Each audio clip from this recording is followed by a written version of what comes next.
شێخ معرفی نۆدێ. شێخ معرفی نۆدێ لە ناو زاناکانی کوردستانداوە کە سێرەی گێلاوێش پرشنگدار و جوان دەرکەوتووە. ناوی شێخ محەممەدە و ناسراوە بە شێخ معرف، کوڕی سەید مستەفا، کوڕی سەید ئەحمەد، کوڕی سەید محەممەدی ناسراو بە کبریتی سوورە. باپیری سێزدەیەمی ئەم زانا گەورەیە شێخ عیسای بەرزنجەیە کە شێخ عیسا جگە لەوەی کەسایەتیەکی گەورەیە و کوڕی زانای بەناوبانگی بابا عەلی هەمەدانیە، هاوکات باپیری هەموو ساداتی بەرزنجەیە. ساڵی 1752 لە گوندی نۆدێ لە دەڤەری شارباژێر لەدایک بووە. هەندێکیش پێیان وایە لە ساڵی 1753 لەدایک بووە.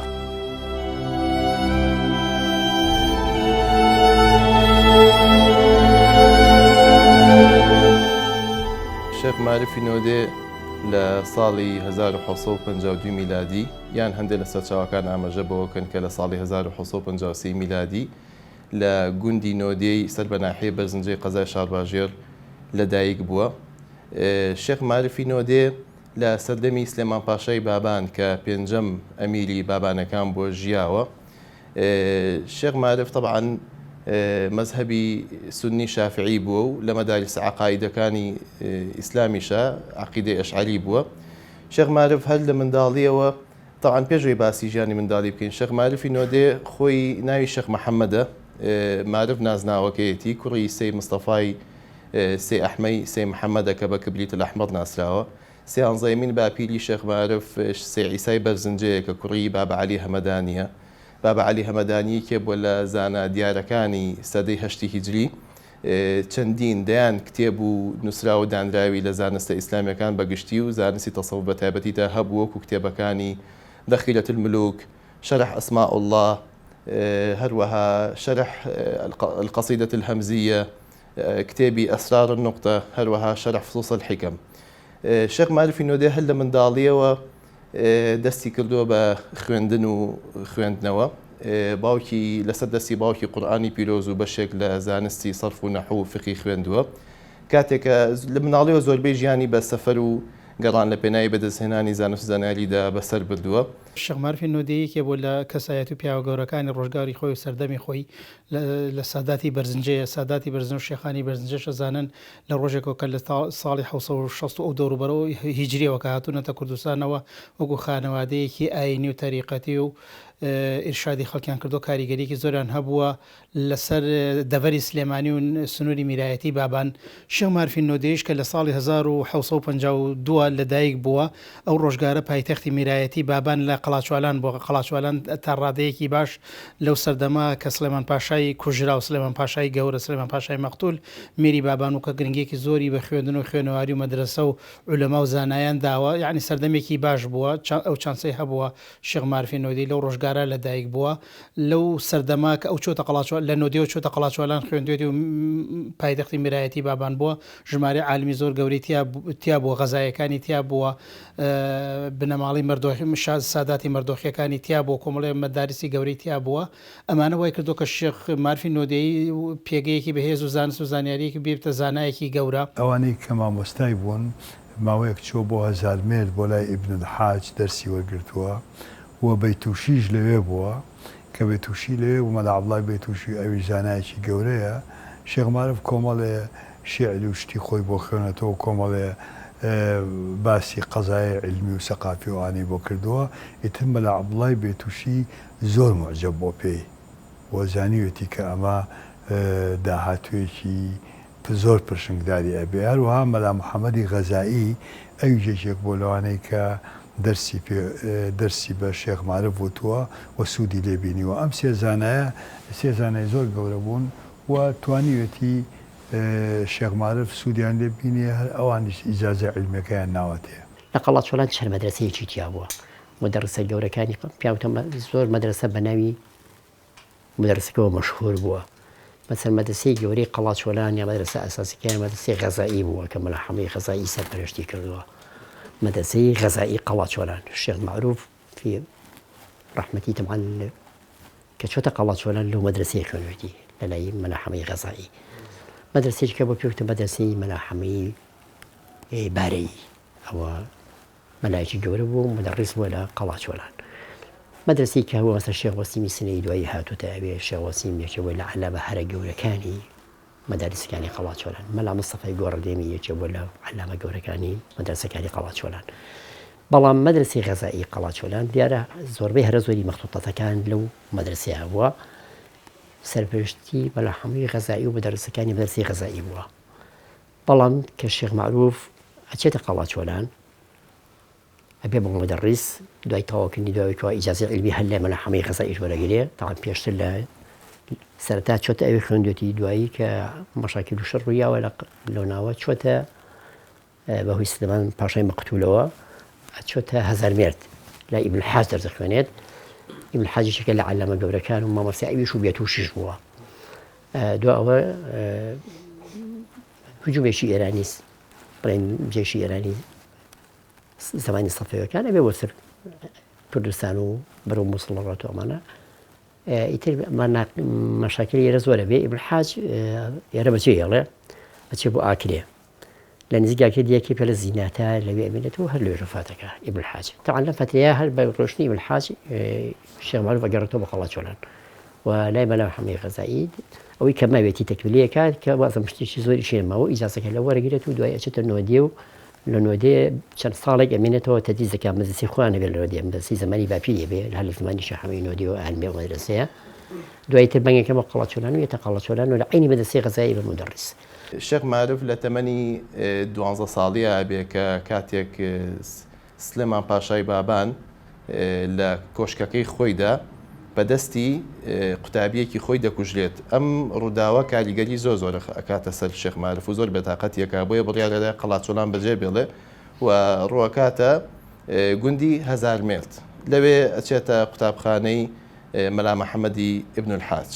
لە گوندی هەزارمێرد لە قوتابخانەی مەلا محەممەدی ئیبن الحاج شێخ معروفی نۆدێ دەستەکە بە خوێندنی زانستە شەرعیەکان شەرحی سیوطیە خوێنێ لە ئەلفیە ئیبن مالک لە زانستی نەحوودە لە زانستی منطق دوو کتێبە خوێنێ یەکێکیان کتێبی حسام کاتی و یەکیان حاشیەة اليزدی على تهذيب المنطق هەروەها لە زانستی کتێبی مختصری تەفتازانیە خوێنێ لە معانی و بەیان و بەدیع لە عەقیدەش کتێبی عەقیدەی نەسەفیە خوێنێ هەر ئیمامی تەفتازانی. پاش دروستکردنی شاری سلێمانی شێخ معروفی نۆدێ لەگەڵ میرانی بابان و خەڵکی قەڵاچۆلان ڕوویان لە شاری نوێی سلێمانی کردووە. ئیبراهیم پاشا مزگەوتی گەورە بنیاد دەنێت و قوتابخانە و کتێبخانەی تێدا دەکاتەوە. مزگەوتی گەورە دەبێتە قوتابخانەیەکی گەورەی پێگەیاندنی فەقێ و مەلاو زانایانی هەڵکەوتووی ڕۆژگاری خۆیان. کتێبخانەکەشی دەبێتە بنکەیەکی کۆکەرەوەی سەدان و هەزاران کتێب و دەستنووسی بە نرخ. ئیبراهیم پاشا ئەوێ شار بجێزێتەوانێ لە قەڵاچۆلانەوە بۆ سلێمانی ئێستا تاوان شێخ معروف سەرپەرشتیاری کتێبخانەی قەڵاچۆلانە بێت بەعتیباری گەورە عالمی ئەوێ هەموو شتەکانیان بۆ هێن و شارە جستنەوە پێویستەکان شێخ معروف وڵێ هەتا دوا کتێب دوا مەختوت نەڕوا لەبەر چاومە من ئێرە بەجێنەیە لەبەرەوە کتێبخانەکەی قەڵاچۆلان کە زیاتر لە 600 مەختوتی تیا بووە لە سەردەمی عەفو 6000 مەختوتی تیا بووە لە زەمانی شێخ معروفە لەگەڵ خوان هێن بۆ مزگەوتی گەورەی سلێمانی چکە مزگەوتی گەورە لەگەڵ دروستبوونی شاری سلێمانی دروست دەکرێت. لەبەرەوە کتێبخانێکی ژووری کتێبخانەی مزگەوتی گەورە ژووری تایبەت دەبێت یعنی شێخ معروف خۆی سەرپەرشتیەکە لە قۆناغێکی تری شاکە ڕۆیشتۆتە لای ئیبن حاجی هەزارمێردی لێرە لە گوندی هەزارمێرد خوێندوێتی کە یەکێک بووە لە زانا گەورەکانی ئەو ڕۆژگار و مەدرسەیەکی هەبووە ئەمیش کاریگەری زۆری هەبووە لەسەر شێخ معروفی نۆدەی مەلا عەبدوڵای بێتوشی کە لە هەزارمێرد شێخ معروفی بینیوە ئەمیش کاریگەریکی زۆری هەبووە لەسەر قەریحەی شیعری و نەزمی شێخ معروفی نۆدەی کە خۆی باسیەکە لەو ڕۆژگارەشە ئەو چانسەی هەبووە کە میرایەتی بابان هاتوۆتە سلێمانی کاتێکە پێشەوەش بێتە سلێمانی کە ئیجازەی مەلایەتی و زانایەتی وەرگرتووە لەوێ بۆ بە تقریبن بە تعبیری ئەمڕۆ سەرۆکی زاناکانی قەڵاچۆلان و پێگەیەکی بەهێزی هەبوو یەکێ بۆ لە زانا گەورەکانی قەڵاچۆلان دوایش کە ئیبراهیم پاشای بابان لە ساڵی 1985 کە سلێمانی بیناکە و مزگەوتی گەورە بنیات ئەنێ لەوێ مەدرسەی قەڵاچۆلان و کتێبخانە گەورەکەی قەڵاچوانێتە مزگەوتی گەورە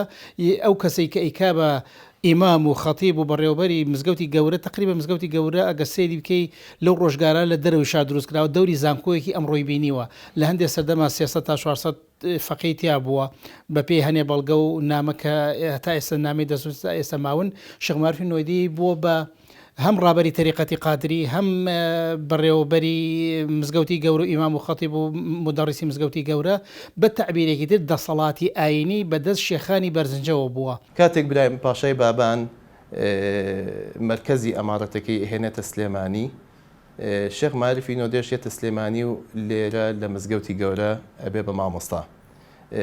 قوتابخانێکی گەورە دامەزرێنێ نزیکی 70 لەبێ ئەبێت و شێخ معرفی نۆدێ مەکتەبەکەی خۆشی کە پێک هاتووە لە دەیان مەخطوطەی نایاب دەیان کتێبی نایاب ئەبەخشێ بە مزگەوتی گەورە. کتێبخانەکەی لە مزگەوتی گەورەیە ئەبێت. دوای کۆچی دوای خۆشی کتێبخانەکەی تەمانەکەوێتە دەست کاک ئەحمەدی شێخ و ئیژێ پارێزێ، بەڵام بەداخەوە لە کاتی داگیرکاری ئینگلیزدا کتێبخانەکە ئەسووتێت و تەنها لەو هەموو کتێبات تەنها 300 کتێب 300 مجلد بە سەلامەتی دەرەچێت. دواتریش ئەم کتێبانە لە ژوورێکا بێ کە دەرگا و پەنجەری کراوە بێ خەڵک یەن ئەیبەن و یعنی بەشێکی ئەفەوتێ بۆیە مامەسا شێخ محەممەدی خاڵ نیگەرانە بێ لەم بارودۆخە و داوا لە مەلیک مححمودی حەفی دەکات کە ئەو ئەرکە بکێشێت کە مەکتەبەیەک دروست بکات. ئەویش قبولی کردو، شێخی نەمر داواکەی شێخ محەممەدی خاڵی قبول کردو، مەکتەبێ لە تەختە دروست کرا و کتێبەکان لەو ژوورەیە کاک ئەحمەدی شێخی لێ نێژراوە پارێزران. شێخ معرفی نۆدەیی و بڵێن شێخ ساداتی بەرزنجە بە لە کاریگەریکی زۆر هەبوو لەسەر سلێمانی، تەنانە سلێمانی بە شێخە شار ناسراوە بە درێژایی تاریخی بەتایبەتی دوایەوە کە میرایەتی بابانە ڕوخی لە ساڵ 1950 و هەم دەسەڵاتی ئاینی و تاریقەتی و هەم دەسەڵاتی ئیداری و کارگەر و سیاسی شکەوتۆتە دەستی شێخانی بەرزنجەوە تاکو بڵێن تا ئەم ڕۆژگاری ڕەنگە بڵێم پێگەی شێخانی بەرزنجە لە سنووری سلێمانیا بەهێزە لە ناو دەسەڵات و لە ناوەندە کارگەڕیەکانە. تاریقەتی قادری و شێخانی بەرزنجە بە لە کاریگەریکی زۆر هەبوو لەسەر گەشەکردنی شاری سلێمانی، تەنانەت لە زۆربەی شوێنەکانەوە کە هاتوون و لێ نیشتەجێبوون و مەدرسە و مزگەوتیان کردوتە بەشێک لە تاریقەتی قادری. ئەمە هەمووی وای کردووە بەتایبەتی لەو ڕۆژگارە میرەکانی بابان داوایان کردو لە هەموو ناوچەکان و خەڵک بێ لە سلێمانی ماڵ بێنێتە سلێمانی و سلێمانی ئاودان بکەنەوە، بازاڕەکانی سلێمانی مزگەوتەکانی سلێمانی حوجرەکانی سلێمانی ئاودان بکەنەوە، بانگەشیان کردەوە بە هەر چوالە. ئەمە کاریگەریکی زۆریان هەبووە، بەڵام لە ڕووی ڕۆشنبیری و زمانی ئەدەبیەوە ئەوانەی کە زمانی سلێمانیان کرد بە زمانی ئەدەبی و ڕۆشنبیری کوردی نەقشبەندیەکانە قادریەکان نین. مەولانە خالیدی نەقشبەندیە، نالیە کە یەکێ بووە لە موریدەکان و لە فەقیەکانی مەولانە خالید ڕەحمەتی خۆیان لێبێ و مەولانە خالید و نالی و فەقیەکان و موریدەکانی مەولانە خالید زمانی ئەدەبی لە شێوەزاری گۆرانەوەکان بە شێوەزاری سلێمانی و لەو ڕۆژگارەوە ئەوشە بێ بە کاریگەری و ئەم بزوتنەوە ئەدەبی و شیعری و ڕۆشنبیری درێژەیە بێ و ئێستا کە سلێمانی پایتەختی ڕۆشنبیریە یان زۆربەی شاعرە گەورەکان خەڵکی سلێمانی و دەوروبەری سلێمانین. ئەمە زیاتر ڕەنگە بڵێم کاریگەریەکەی گەڕێتەوە بۆ تەریقەتی نەقشبەندی و ئەو نیۆگەری و تازەگەری کە مەولانە خالید و تەریقەتەکەی هێنایان. بێگومان تەریقەتی قادریش ڕەنگە بڵێم شێخ ڕەزای تاڵەبانی و کۆمەڵی شاعری گەورەی تر کە دەرچووی مزگەوتی گەورە و مەدرسەکانی قادریەکان کاریگەری زۆریان نبووە، بەڵام کاریگەری زۆرەکەی زیاتر کردەوە بۆ نەقشبەندیەکان لەو ڕۆژگارە هەتا ئێستش زمانی سلێمانی کە زمانی شعر و ئەدەب و ڕۆشنبیری و فەرهەنگی کوردیە کاریگەریەکانی نالیە. شێخ معرفی نۆدێ زانایەکی گەورە و هەڵکەوتووی سەردەمی خۆی بوو. ناوبانگی ئەم زانایە سنوورەکانی میرنشینی بابان دەبڕێت و ناوبانگی دەگاتە ڕۆژهەڵاتی کوردستان. لەو لاشۆ تا بەغدا و ویلایەتەکانی تری قەڵەمڕەوی عوسمانی شۆرەتی زانایی ئەم پیاوە مەزنە بڵاو دەبێتەوە و زانا گەورەکان دەیناسن و حورمەتی بۆ دادەنێن. میرانی بابان چوون لە دوای شێخ معرفی نۆدیەوەی نوێژیان کردووە، یعنی ئەوە پێگەیەکی بەهێز و دەسەڵاتی دینی بەهێزی هەبوو لە مزگەوتی گەورە، زۆرێکشان هەتا دەرسیشیان لا خوێندووە لەسەر ڕۆژگاری شێخ معرفی نۆدیە. شێخ معرفی نۆدیەی تەنانەت لە دەرەوەی دەسەڵاتی سیاسی میرەکانی بابانیش لەو ڕۆژگارە نامەی ناردوو بۆ والی بەغدا، نامەی ناردوو بۆ هەندێک شوێنی تریش، ینی پێگەیەکی ئەوە بەهێز و دەسەڵاتێکی زیاد لە دەسەڵاتە دینیەکەی خۆشی بەکارهێناوە. شێخ حسینی قازی بەبەستم ئەهەمیەتی حتا شاگردەکانێتی جارێک چووە بۆ بەغا لەگەڵ حاجی کاک ئەحمەدی شێخە، کۆمەڵێکی زۆر خەڵق ئیستیقبالیان کردوون، ئاعیانی بەغا پیاوە گەورەکانی بەغا ئیستیقبالیان کردوون و یەکێک لەوانە شاعری گەورەی ئەو کاتی عێراق عەبدولباقی العومەری سێکە چۆن ئیستیقبالی کردووە ئەم بەیتە شێعرە ئەڵێ شەرفت بەغداد و یعنی بەغداد شەرەفمەندە کەما شەرف العەرش و عەرشی عێراقی شەرەفمەندە بچی بنعلي جدك الأعلى بپێڵاوی باپیرە گەورەکەتەوە کە ئەچێتەوە بۆ ئیمامی عەلی و ئەوانە. ئەویش شێخ حسێنی قازی ئەخر زۆرە شاعرێکی یعنی کوردێک و بە پەلەپەل شعری عەرەبی وا جوانی بۆ بێ وەڵامی باتەوە. چی وتووە؟ توتی جسمی بجەمیعه بحق الباقی. ئەو باقیە لەوێ یعنی سفەتێکە لە سفەتەکانی خوا. في الحب غدا منازل الأشواق يعني دڵی. أما كبدي فأصبحت ملتهبا من فرقتكم فكيف حال الباقي. ئەمە شێخ حسێنی قازی ئەم عالمە گەورە بووە بەو شێوەیە لەوێ بۆی هاتووە وەڵامی عەبدولباقی العومەری یاوەتەوە. عەبدولباقی العومەری یەکێکە لە شاعیرە گەورەکانی ئەو سەردەمە مەشهوورە و دیوانی شعری هەیە ئەوانە. سێکە چی وتووە بۆ شێخ مارف عەبدولباقی العومەری. طبعا شێخ مارف چەند شعری هەیە علمی کردو بە شێعر ئەوەنەش بەخشانی هەیە نەسری هەیە. ئەم زۆر معجب بووە بە نەسرەکانیشی بە شێعرەکانیشی. ئەڵێ كان النودهي ذي النثر السني يعني نسرێکی ڕووناک و پرشنگداری هەیە والنظم البهي فرأيته بعد الإمعان فيه والإذعان لما احتوت عليه مطاويه ومن أسرار البلاغة لا يبلغ أحد من الفحول هذا الفن بلاغة. يعني لزور بلاغة زانە گەورەکانی عەرەب و ئیسلام ناگەنە ئاستی مستەوای شێخ مارف لە ڕووی علمی بەلاغە و زانینەوە. ئەمە دانپیانانێکی کەڵە شاعرێکی عەرەب و ڕووناکبیرێک بە شێخ مارفە. ئەمە بەڕاستی بەڵگەی یعنی بەڵگەی گەورەی شێخ مارف و بەڵگەی تواناکانێتی. شێخ معروف کەسێکی متعدد البەواهب بووە، عالم بووە، شاعیر بووە، ئەمینی مەکتەبە بووە، مدەڕیسی هەرە گەورە بووە. یعنی کەسانی وەکو مفتی زەهاوی و شێخ حسێنی قازی و ئەمانە لای من لە شێخ معروف خوێنیان و ئیجازەی بە زۆریان ناوە. ئەمانە پیاوی گەورەی و عالمی هەرە گەورەی کوردستانی وەکو مەلا عەبدوڵڵای خەرپانی داوای ئیجازەی تەشریفی لێ کردووە، یعنی بە شەرەف ئیجازەی شەرەفی باتێ. ئەمە یعنی دەری خەکە شێخ معروف لە عیلما چەند عالم بووە و لە هەمان کاتە لە ڕووی تەقوا و عیبادەتیشەوە زۆر مەشهورە و مرشدی تەریقەتی قادری خۆشیان بووە تا حەدێک. بەڵام ئەوەی خەریکی عیلم وەڕەم بێ ئەوەی خەریکی ئەرشاد نەبوو بێت کە سەر نەپەرژاوە و ئەمینی مەکتەبەکەشی بووە کەوا بوو یعنی کاتەکانی قەت بە فڕۆ نەڕۆشتووە لە بینی کتێب و عیلم و معریفە و تەقوا و زوهد و شەونێژ و لەو ڕۆژگارە ئەگەر قسەی زانستی بکەین زۆر مبالەغەیتیان نەکەین بیری نەتەوەی نەبووە. لەو ڕۆژگاری میرایەتی بابانە بەم شێوەیە بەم شێوەزەقەی سەبیری نەتەوایەتی نەبووە. بەڵام دەسەڵاتی ئاینی و خوێنەواری و ڕۆشنبیری و تەریقەتی و شێخایەتی هەمووی بەدەست شێخانی بەرزنجەوە بۆ لە سنووری میرایەتی بابانە کە لە سلێمانیا بۆ پایتەختەکان کە مزگەوتی گەورە بووە کاریگەریەکی زۆریان هەبووە.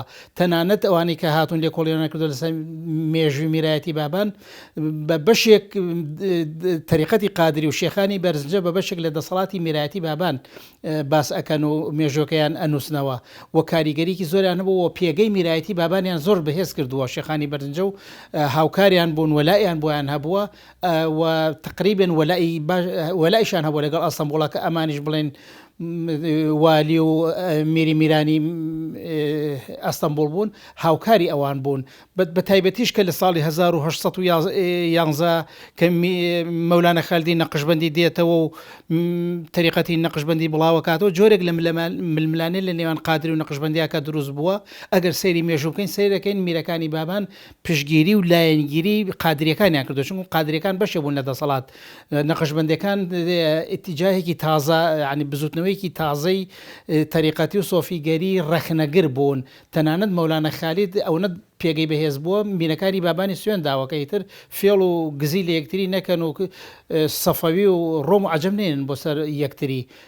ئەمە وای کردووە کە ئەمانیش زیاتر جۆرێک لە بێدەنگی هەیە ئەگەر سەیری تەریقەتی قادری ئەو مێژووی ئەو سەردەمە بکەی جۆرێک لە بێدەنگی هەیە لە بەرامبەر کەم و کوڕەکانی سوڵتە ئەو لەملانەی کە لە نێوان میرەکانی بابانە بووە لەلایەن قادریەکانەوە بێدەنگی هەبوو. ئەمەش وای کردو کە زیاتر میرەکانی بابان و میرایەتی بابان پشگیری قادریەکانیان کردووە.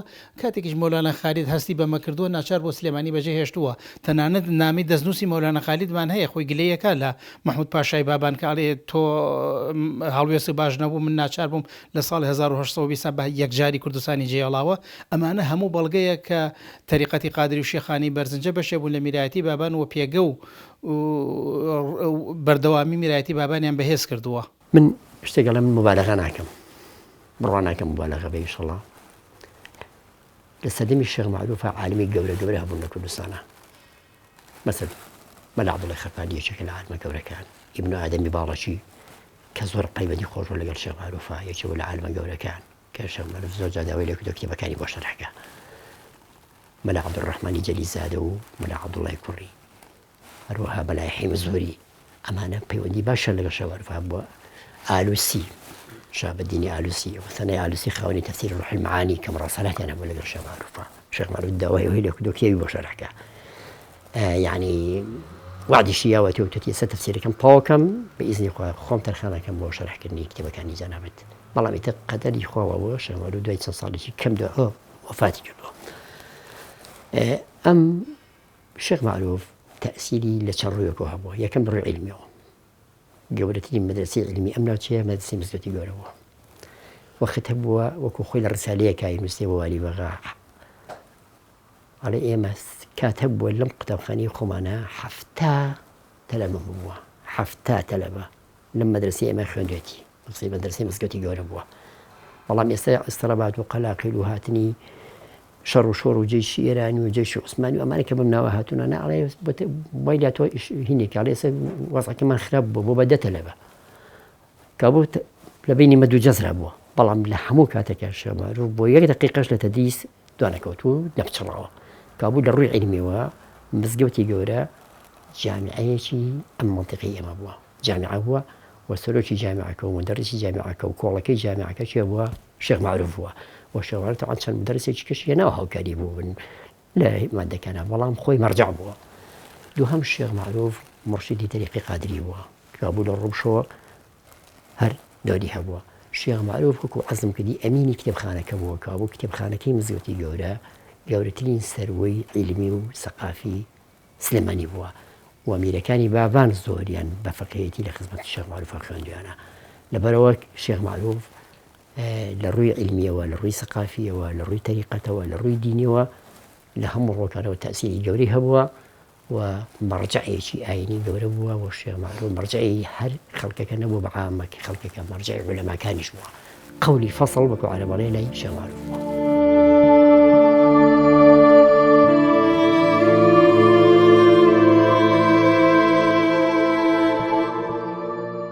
شێخ معرف لای زانا گەورەکان خوێندوویەتی، هاوڕێکانیشی زانای دیار بوون، پاشان قوتابیەکانیشی کەسانی گەورە و زانای هەڵکەوتوو کۆڵەکەی زانستی ناو میرنشینی بابان و دەرەوەی میرنشینەکەش بوون.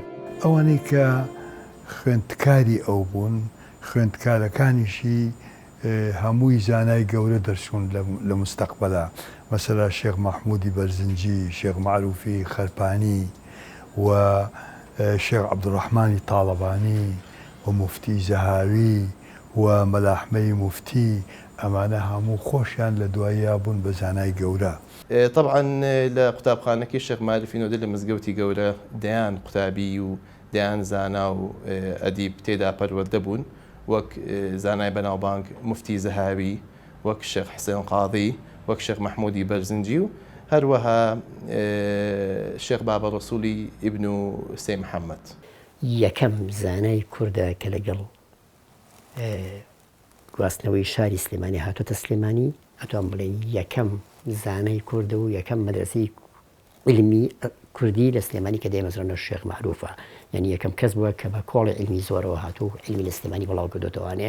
هەر کاتێ باسی علم و معریفەت کرا لە سلێمانی ئەبێ یەکەم کەس باسی شيخ معروف كريت مركزي علم مزگەوتی گەورە بووە ڕائیدی علم شيخ معروف بووە مەدرسەکەی شيخ معروف دائما وەکو خۆی ئیشارەتی پیاوە 70 تەلەبە و کەمتر و زیاتر و دائما لە قوتابخانەکەی بووە چەندەها عالم و زانای گەورەی لە دەوری خۆی کردوتەوە و تدریسی پێکردن لە مەدرسەکەی و خۆشی مەرجعی هەمویان بوو علامەی گەورە بووە و تەلیفاتەکانی شاهدن و دوا خۆشی حاج کاک ئەحمەد بەڕاستی بەڕەحمەت بێت ئەوش هیچ قسووری نەکردووە لە پاراستنی کتێبخانەکەی لە پاراستنی ئەو ئاسارە عیلمانی کە بەجێ هێشتووە شێخ معروف و ئەو دەورە ئیسلاحی کە شێخ معروف بینوێتی هەمان دەور حاج کاک ئەحمەد بە زیادەوە بینوێتی لەبەر ئەو بنەماڵەیە بەڕاستی بنەماڵەیەکی علمی معرفی سەقافی دینی ئەخلاقی بۆ مسلمانیا و دەوری ئیسلاح بینیوە هەموو کاتێک تا هاتوۆتە سەر شێخ محەممەد ڕەحمەتی و شێخ محەممەد خۆوان دیزانەوە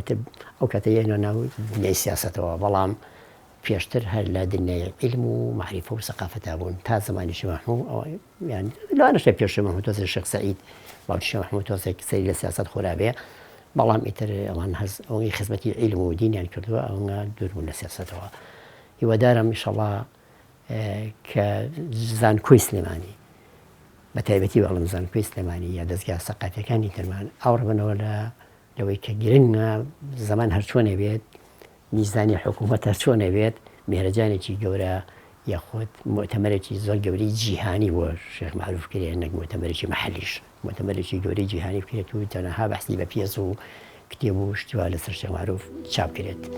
شێخ معروف داهێنەرێکی ناو زانا کوردەکان و هاوشانی زانا گەورەکانی عەرەبیش بووە کە هاتووە زانستەکانی کردووە بە شێعر و پەخشان و بۆ ئەوەی قوتابیەکانی بە ئاسانی بەسەری دازاڵ ببن و زۆریش ناچار نەبن کتێب و دەستنووس بکڕن. شێخ معروف چی کردووە؟ هەستاوە زۆربەی علمەکان نەحو و سەرف و بەلاغە و علمی منطق و کەلام و ئەدەب و ڕووناکبیری و ئەوانە هەمووی کردووە بە شێعر. بە حەقیقەت لەو سەردەما ئەو سەردەمە کە پێڵێن عەرەبەکان خۆیان پێڵێن فەترەی مۆزلیمە چونکە عێراق لە شەڕا بوو لە کێشا بوو ئەوانە تۆ کاتێک کە علمێک فەنێک ئەەکەی بە شێعر مەبەستە چییە لەمە لە پەخشانەوە بۆ شێعر ئەبێ بزانێ هۆکارەکە چییە. تەڵەن ئەمە کورد کردوێتی شێخ معروف کردوێتی مەلا عەبدوڵای بەیتوشی عەروز علمی عەروزی کردووە و مەولەوی علمی کەلام و منطقی لە کتێبی الفەضیلە ئەویش عینشتی کردووە علمەکەی کردو بە شێعر. بۆ تەڵان ئەمانە بڵێن یەکێکی وەکو ئیبن عەقیل کاتی خۆی کە نەحوی کردووە بە شێعر ئەویش ئەو هەر ئەوەی کردووە. عەرەبەکان تا ئێستا ئیحتیمامی زۆری پێیان و لە جامیعەکانیشە هەر ئیبن عەقیلە خوێندرێت لە نەحو. بەڵام کوردیش توانم بڵێم ئینتاجی لەو بوارە بە شێعرکردنی پەخشان و علمەکان عەرەبەکان زیاترە زۆر زیاترە. تەڵەن بۆ ئەمە کراوە کاتی خۆی یەکەم ئەوانەی کە تەلەبە بوون لە ڕووی مادیەوە هەژارن خۆ دەزانین خوێندکار هەژارە فەقێیەت و ئەڕاو ئەخوێنێ بۆ لەبەرکردنەکە بە شێعر زووتر لەبەرەکرێ خۆشترە لەبەرکردنەکەی درەنگتریش لەبیرەچێتەوە. تۆ لەکوێ پەخشانێک لەبەرکەی کە زۆر قورسە لەکوێ شعرێکی مەوزون و مقەفا لەبەرکەی کە زۆر ئاسانە مەسەلا کەلامنا لەفظ مفید کەستەقیم اسم وفعل ثم حرف الكلم یعنی ئاسانە لەبەرکردنەکەی. لەبەرەوە هاتوون علمەکانیان کردو بە شێعر بۆ ئەوەی کە خوێندکارەکان زوو لەبەریکەن و ئاسان بێ. جگەلەوە لە ڕووی مادیەوە تەلەبە پارەی نییە بچێ کتێبێک بکڕێت وەنیە کتێبێکی ئیبن عەقیل بکرێ یا کتێبێکی فەزیلە بکرێ هەر کتێبێک لە کتێبەکانی شێخ معروف بکرێ بە پارە و دوایەوە مەطبوعە نەبووە و ئەبوایە بەدەستخەت ئیستینساق بکرایە و ئەمەش تا ڕادێ یارمەتی خوێندکاریاوە لەو ڕۆوە. هۆکارێکی تریشەیە زۆر لەو زانا گەورانە وەکو شتێک توانای خۆی ئەوێ تاقیکاتەوە یا جۆرێک لە بۆربۆڕێن منافەسە لە بینی عالمەکانە ئەکرێ کێ ئەتوانێت فڵان بابەت بک بە شێعر. ئەمەش هۆکارێکی ترە لەو هۆکارانەی کە کاتی خۆی زاناکان هەستاون بۆی کە علمەکان لە پەخشانەوە بگوێزنەوە بۆ شعر. طبعا الشيخ معروف نظمەکانی زۆر بەقووەتە. قەسیدەی بردة المديح یەکێکە لەو قەسیدانەی کە لە مەدحی پێغەمبەر صلی الله علیه و سلم وتراوە زۆر الشيخ معروف هاتووە زۆربەی ئەو قەسیدانەی تەخمیس کردووە پێنجکردنی بە پێنج خشتەچی زۆر جوان کردوونی جاری وایە کە تۆ تەخمیسەکە ئەخرێتەوە سێرەکی ئەگەر لە ئەسڵەکە بە قووەتر نەبێ هیچ لەو ضعیفتر نییە. مثلا بەچی دەست پێکاری ئەمین تەفەکوری جیرانی بەذی سەلەمی مەزەجت دەم عن جرائم مقلة بدمي ئەمە یەکەم دیێڕی قەسیدەی بردة المديح ئیمامی وەصیریە.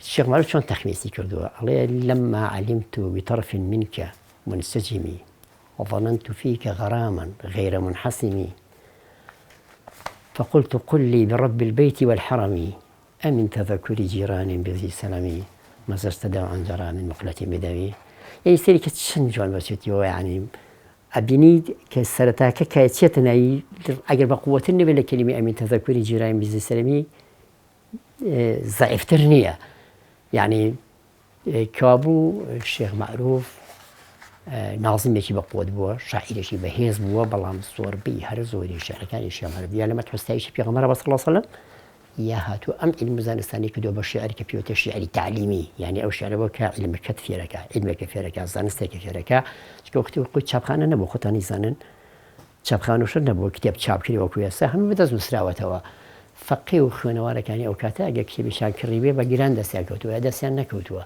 الشيخ معروف وەکو یارمەتیدانیش بۆ ئەوانە هاتووە چی کردووە وەکو علمەکانی کردو بە شێعر بۆی مامۆستاکانیان بە شێعر بە تەلەبەکانی بڵند چکە خۆتانی زانن شێعر زووتر لە بەرەکێدا نەسر بە شێعر لەبەریان کردو مامۆستاکە مەسەڵ ڕۆژی 10 دیێر یاوە 4 دیێر 5 دیێر چەندێک بە پێی علمەکە و بە پێی مەسەلەکان کە چەندە قورس و سووکە یاتی بە تەلەبەکان و لەبەریان کردووە کتێبەکە لەسەر سنگیان بووە یعنی پێویستی بۆ نەکردو کتێبەکە هەبێت لەبەر وتوتی و ئەگەر شەرحێکی کرا بێ شەرحەکەشان هەر لەبەر کردووە ئاوا بۆ الشيخ معروف. طبعا یەکی لەوانەی کە زۆر مەشهورە لەم بوارە شێخ معروفی نۆدەیە. شێخ معروفی نۆدێ لە علمی بەلاغا کۆمەڵێک کتێبی کردووە بە شعر یەکی لەو کتێبانە تنقيح العبارات في توضيح الاستعارات يكتر فتح الرحمن في علمي المعاني والبيان يكتر غيث الربيع ئەمانەی هەموو کردووە بە شعر. خۆ دەزانن علمی بەلاغا سێ بەشە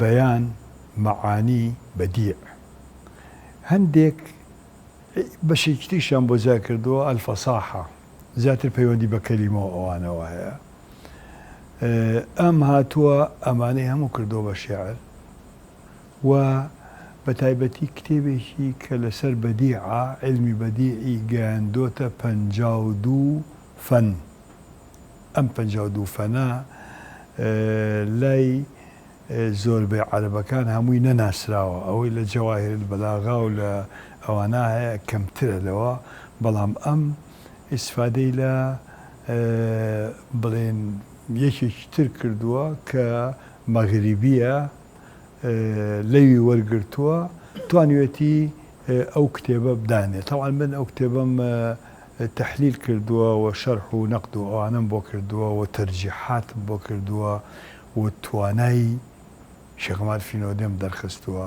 اینجا شێخ معروف هاتووە ئەم علمانەی کردووە بە علمی بەلاغەی کردووە بە شێعر کە کردوێتی بە شێعر طبعا خۆت زانین شێعری عەرەبیش مەوزون و قافیە تا ڕادەیە قورسە بە تایبەتی بۆ کوردێک کە لە سلێمانی بێ و ئەم هەموو علمە بکا بە شێعر و شێعرەکە مەوزون و مقەفا بێ ئەمە گرنگە بەڕاستی. جگەلەوە هەندێک لە شەواهیدی بەلاغی کە عەرەبەکان بە عەرەبی نووسیوانە ئەم هەندێکی بە کوردی وتووە هەندێک شەواهید هەندێک نموزەج کە نمونەی هێناوەتەوە نمونەی عەرەبی نەهێناوەتەوە نمونەی کوردی هێناوەتەوە یعنی وەکو بڵێ تەکریری کردووە کوردان دوێتی لە بەشێکە نەک لە هەموویە.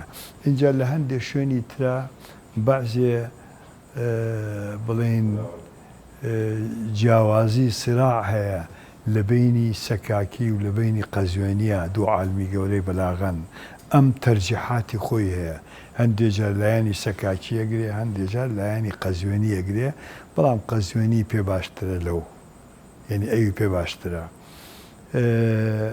و ئەوەی کە گرنگە لەو شێعرانە کەی خوێنیتەوە هەستەکەی شێعرەکان زۆر سوارن لە ڕووی وەزن و قافیەوە شێعرێکی مردوونین شێعرێکن وەزنێکە کە ئەگونجێ لەگەڵ ئەو بابەتە وەکو عەرزم کردی شێخ معروف لە هەموو بوارەکانە کتێبی داناوە قاموسی ئەحمەدی تەرجەمەی کەلیماتی عەرەبی و کوردی خۆی زیاتر بۆ وای داناوە کە عەلە ئەساس زۆر کتێبی هەر ئەڵێ لەبەر خاتی ئەحمەدی کوڕم دامناوە یعنی بۆ حاجکەک ئەحمەد تەبعاً قوتابیە بێت من هەڵە بێت حەزەکە فێری عەرەبی بێت جا لەبەرەوەیەت ئەحمەدیەک دانێ بە ناوی ئەحمەدیەوە ئەو ئەحمەدیە قاموسێکی پچکۆلەی کوردی عەرەبیە هەموو فەقەیەک کە دوای سەردەمی شێخ معروف و دوای شێخ معروف کە چووەتە حوجرە قورئانی ختم کردووە ئەحمەدیان پێوەتە مەلاکان چکە بە شێعرە ئەڵێ ڕەئس سەرە عین چاوە بەدەن قالب ئیسرناوە ئەنیف لوتە حاجب برۆ فەقیدڕانە ڕوکبە ئەژنۆ یعنی مفرداتی ئاەتی و معنەکەی ئاەتی بۆی ئەو سەرۆلۆخەوەی لای خوێندکارەکە بمێنێتوانێت تا بتوانێت جوملە و تعبیراتی لێ دروست کات و دوایی ئیسفادە لێکات لە دەڕەشنەکانی خۆیان قاموسی ئەحمەدی بالفعل قاموسێکی عەرەبی کوردیە پێش شێخ معروف ئێمە لە ناوچەی خۆمانە شتیوامان نەدیوە ئیتر ئازانم ئەڵێن شتێکی وا هەبووە لە ناوچەی کوردستانی باکووریش عەلە ئەساس قاموسێکی وا هەبوو بێت نازانم مەلا خەلیلی سێرتی ئەوانە دروستیان کە بێ نازانم من نەمدیوە ئەگەم لێنێ نازانم چۆنەوە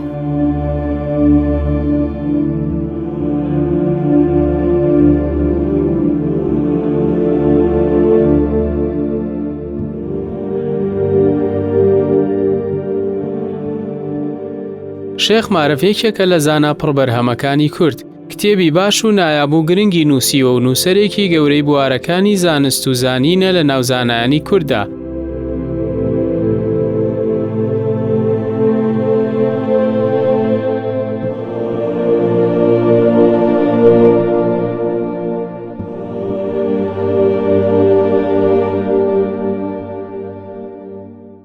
شێخ معروف طبعاً تألیفاتی زۆرە یەکێ لە عەزەمەتی شێخ معروف ئەوەیە قەریحەیەکیش یەری عەجایبی هەبووە هەرچی ئەم عیلمانەی کە لە قوتابخانە عەینیەکان خوێنراوە مەسەل زمانی عەرەبی نەحو هەبووە سەرف هەبووە بەلاغە هەبووە کە ئێمە ئینسانین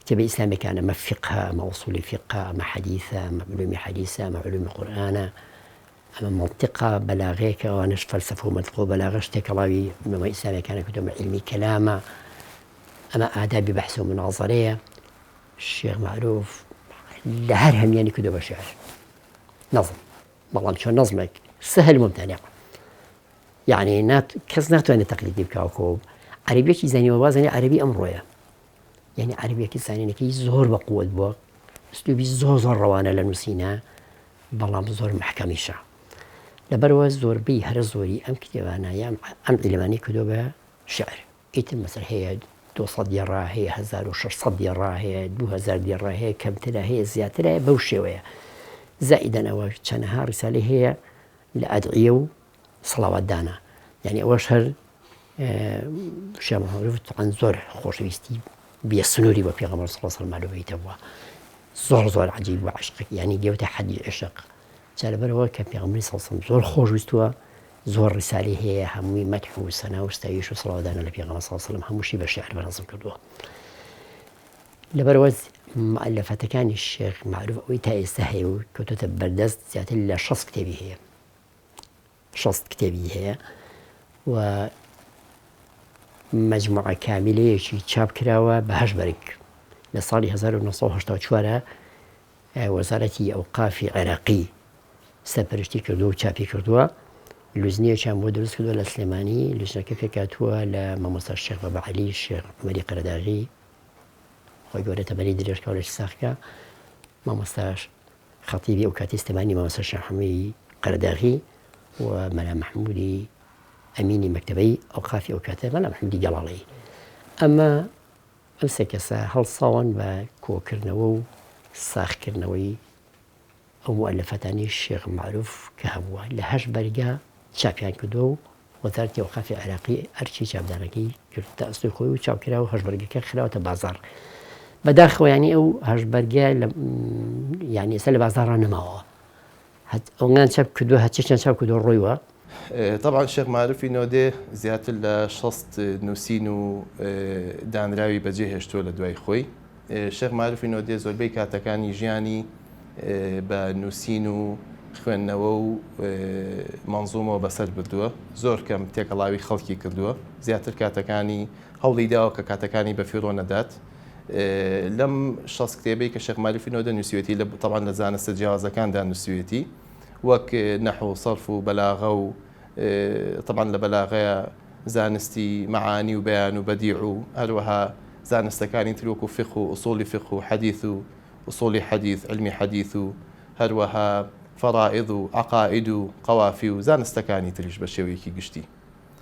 بۆ نمونە لە زانستی عەقیدەیە چەند کتێبێکی هەیە کە لەو کتێبانە ئەشرەف المەقاصد کە مەنزومەیەکە لە 216 دێڕە شعر پێک هاتووە کە باسی زانستی بیر و باوەڕەکە زانستی عەقیدە. هەروەها کتێبێکی تریشی هەر لە عەقیدەیە هەیە بە ناوی الفەرائض في علم العەقائید. ئەم کتێبەش طبعا مەنزومەیەکی 560 بەیتیە، 560 دێڕە شعرە هەر لە زانستی عەقیدەیە. کتێبێکی تریشی هەیە الدرة الفريدة لطالب العقيدة. ئەم کتێبەش هەر لە بوارەکانی عەقیدەیە، بەڵام باسی هەندێک بابەتی علم الکەلامیش دەکا، بۆ نمونە دروستبوونی گردون و بەڵگەکان لەسەر ئەو بەڵگانی کە ئیسەلمێنێ کە خوای پەروەردگار بوونی هەیە و هەندێک بابەتی با بڵێ زانستی کەلام زیاتر لەم کتێبەیە باسی دەکات. لە بوارەکانی فقه و ئوسوڵی فقیش چەندین کتێبی هەیە، بۆ نمونە جەواهر الفەرائض کە ئەم کتێبە زیاتر باس لە بابەتی زانستەکانی میرات ئەکات. کتێبێکی تریشی هەیە هەر قەطر العارض کە ئەمیش مەنزومەیەکی فقیە و پێکهاتووە لە 418 دێڕە شعر کە ئەمیش زیاتر باسی زانستەکانی فقه ئەکا با بڵێ. کتێبێکی تری هەیە نەظم المەناهج، ئەم کتێبەش لە فقه هەیە، طبعا ئەم کتێبە 179 دێڕە شعری ماوە باقەکەی فەوتاوە هەر لە سەردەمی شێخ معرفی نودێ خۆیدا. کتێبێکی تریشی هەیە لە زانستی ئوسوڵی فقه بە ناوی سلم الوصول إلى معرفة الأصول. لەم ساڵانەی دواییە لە هەشتاکانە مؤلفاتی کاملی لژنەیەکیان دروست کرد لە وەزارەتی ئەوقاف و کۆمەڵی خەڵق توانیان هەموو بەرهەمەکانی بەچاپ بگەێنن، تقریباً 24 کتێب بوو. ئەوە شتێکی زۆر باش بوو، شتێکی سەرەتایی بوو، زۆر باش بوو، بەڵام شیکردنەوەی بەرهەمەکانی، بەڵام بڵێن وەرگرتنی بڕوانامە لەسەری ماستەرنامە و دکتۆرانامە و بڵێن مێهرەژانی گەورەی بۆ بکەن وەکو و کەڵە نووسەرەکانی تر ئەوانەی بۆ نەکراوە وەک پێویست. یعنی من هیوادارم زانکۆکان و ئەو شوێنانەی کە مختصن بە قەزایی سەقافەی عەرەبیەوە یا بە ئێتیمامان بە نووسەرە کوردە گەورەکان کۆنینەکان هیوادارم کە بتوانن ینی کۆنگرەی بۆ بگرن و مێرەجانی بۆ بکەن و ئێحتیمام بە بابەتەکانی بن، چکە بەڕاستی ئەم زانایەمان وەکو بڵێ عەلەم من ئەعلام عەسریه، یعنی یەکێ بووە لە زانە گەورە ناسراوەکانی سەردەمەکەی خۆی، پێویستە ئێحتیمامی زیاتری پێ بدرێ. طبعا ئەوەی کە جێی تێڕامان و جێی سەرنجە بەلامەوە، زۆربەی زانە ئاینەکانی کورد گرنگیان نەداوە بە زانستی فەرموودە، زیاتر تەرکیزانە سەر زانستەکانی زمانەوانی و فقه و ئەم بابەتانە بوو. بەڵام شێخ معرفی نودێ جگە لەوەی کە گرنگی داوە بە زانستی فەرموودە ناسی یان با بڵێن علم الحەدیث، بەڵکو کتێبێکیشی لەو بوارەیە داناوە کە کتێبەکەی بە ناوی عەقد الدرر في مصطلح أهل الأثر. ئەم کتێبەی طبعا منزومەیەکی شعریە کە لە 210 دێڕە شعر پێک دێت. لەناوەم کتێبەیە باسی زاراوەکانی فەرموودەناسی بە وردی ئەکات و نمونیان لەسەرێنێتەوە. طبعا هەمووی کتێبەکانی شێخ معرف زۆربەی زۆری بە منزومەی شعریە، ئەوەش ینی ئەوە سەلمێنێکە خۆی شاعرێکی زۆر مەزن بووە. طبعا لە زانستی نەحو زمانەوانیدا چەندین کتێبی هەیە کە دیارترینیان کتێبی ئەحمەدیە کە زۆر بەمان بیستومانە. کتێبی ئەحمەدی شێخ معرفی نودێ بۆ کاک ئەحمەدی شێخی کوڕی نووسیوە کە پێک هاتووە لە لە شێوازی منزومەی شعری قاموسێکی عەربی کوردیە کە تقریبا 1475 وشەی عەربی کوردی تایە. شێخ معروفی نۆدێ ئەم کتێبی نووسیوە تا کاک ئەحمەدی شێخ و قوتابیانی تر بە ئاسانی فێری هەردوو زمانی کوردی و عەربی ببن. بەم جۆرە دەست پێکات ڕەس سەرە عین چاوە بەدەن قاڵب ئیسم ناوە ئەنفلوتە حاجب برۆ فەخضرانە ڕوکبە ئەژنۆ و هەتا دوایی ئەوەندی ئاگاداریشم تا ئێستش لە مزگەوتەکانی کوردستاندا کە فەقێ قوتابی زانستە شەرعیەکان دەست دەکات بە خوێندن لە سەرەتادا کتێبی ئەحمەدی پێ لەبەر دەکەن. هەروەها هەر لە زانستی نەحو زمانەوانیە تەمان شێخ معروف زۆر زانا بووە بە زانستەکان بەگشتی و زانستی زمانەوانی بە تایبەتی. کتێبی تری هەیە بۆ نمونە الأغراب نظم قواعد الأعراب طبعا ئەمەش باسی یاسای عرابەکانی زمانی عەربیەکە لە زانستی نەحوودا. هەروەها کتێبی کفایەت الطالب کتێبی الشامل للعوامل کە کتێبێک هەیە بەنای عواملی جورجانی شێخ معروفی نۆدێ ئەم کتێبەی ڕێخستووە بە نەزمی شعری بە مەنظومەیەکی شعری لە تقریبا لە 243 دیارە شعردا. هەروەها کتێبی تریشی هەیە فتح الرؤوف في معاني الحروف هەر لە زانستی نەحوودا. لە زانستی سەرفیشە شێخ معروفی نۆدێەوەی کە دیارە دوو کتێبی هەیە کێکیان تصریف المەبانی طبعا ئەمە شەرحی کتێبی تصریفی زەنجانیە کە لە زانستی سەرفا دەخوێنرێت و بە منزومەیەکی شعری بە 462 دیارە شعر شێخ معروفی نۆدێ ئەم کتێبەی نووسیوە ئەم منزومە شعری نووسیوە لە زانستی سەرفا. هەروە کتێبێکی تریشیە هەر لە زانستی سەرف بە ناوی التعريف بأبواب التصريف. طبعا لە زانستی بەلاغەشە شێخ معروفی نۆدێ دەستێکی باڵای هەبووە چەندین کتێبی لەو بواریان نووسیوە بۆ نمونە تنقيح العبارات في توضيح الاستعارات.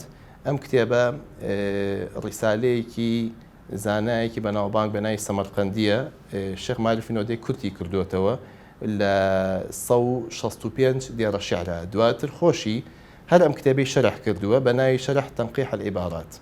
هەروەها کتێبێکی تریشیە شێخ معروفی نۆدێ بە ناوی غەیث الرەبیع کە ئەمەش لە منزومەیەکە لە زانست لە علمی بەدیعە کە لە 295 دیارە شعر پێک دێت. کتێبێکی تریشیە بە ناوی فتح الرحمن کە ئەمەش منزومەیەکە لە زانستی معانی و بەیانە کە لە 382 دیارە شعر پێک دێت و ئەو زانستانە شەرح دەکات شێخ معروفی نۆدێ. شێخ معروفی نۆدێ لە ئاداب و شێوازی توێژینەوەشە ئاداب البەحث کتێبێکە نووسێ منزومەیەکە نووسێ کە پێک هاتووە منزومێکی کورتە طبعا لە 23 دیارە شعر پێک هاتووە باز لە ئاداب و شێوازی توێژینەوەی زانستی ئەکات.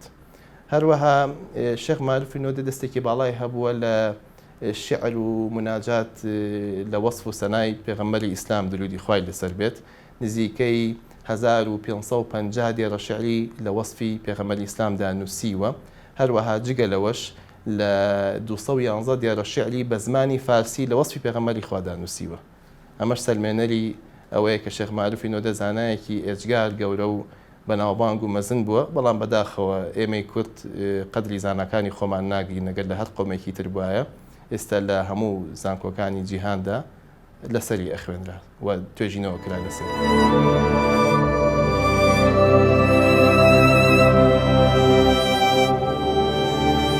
شێخ معروف شاری سلێمانی کردە مەڵبەندی زانست و زانین و قوتابخانەیەکی دامەزراند کە پاشخۆشی درێژەی هەبوو کە سەدان زانای ئاینی پێگەیاند. پاش نزیکە 85 ساڵ تەمەنی پڕخێر و بەرەکەت و دوای تەمەنێک لە خزمەتی زانست و شەریعەتی پاکی ئیسلام ساڵی 1838 کۆچی دوایی کردو لەسەر وەسیەتی خۆی لە گۆڕستانی گردی سەیوان لە تەنیش هەندێک لە میر و شازادەکانی بابانەکان ئەسپەردەی خاکی دایی کرا کە ئارامگەی زۆرێک لە نووسەر و شاعیران و پیاوانی گەورە و تێکۆشەری کوردستان و شاری سلێمانیە.